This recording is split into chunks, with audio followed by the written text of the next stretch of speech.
রাজনীতিতে অপরাধ প্রবণতায় সমাজে বৈষম্য সৃষ্টি করে বলে মন্তব্য করেছেন অ্যাটর্নি জেনারেল মোহাম্মদ আসুজ্জামান। দুপুরে রাজধানীর চিনমোটর সম্মেলন কেন্দ্রে বৈষম্য বিরোধী আইন নিয়ে আলোচনা সভায় বক্তব্যে একথা বলেন তিনি। তবে সুশীল সমাজের প্রতিনিধিরা খুব সচেতনভাবে এই বিষয়গুলো নিয়ে খুব বেশি আলোচনা সমালোচনা করেন না বলে অভিযোগ করেন অ্যাটর্নি জেনারেল।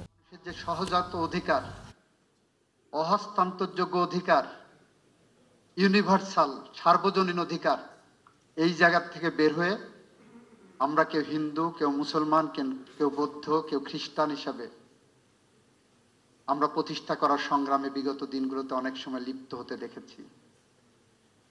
আরেকটি শ্রেণী এখানে গজিয়েছে, যেটার কথা আপনারা হয় কেউ ভয়ে বলেন না অথবা সচেতনভাবে এড়িয়ে চলেন। সেটা হলো রাজনৈতিক বৈষম্য। গোটা সমাজ ব্যবস্থাকে রাজনৈতিক দর্শন দিয়ে ক্রিমিনালাইজেশন অফ পলিটিক্সের এমন একটি ভিশিয়াস সাইকেলের মধ্যে নিয়ে যাওয়া হয়েছে। সমস্ত সেক্টরে এই রাজনৈতিক বৈষম্য এবং বিভেদের কারণেই আজকে আমার বাংলাদেশের সোশ্যাল ফ্যাব্রিক নষ্ট হয়ে গেছে।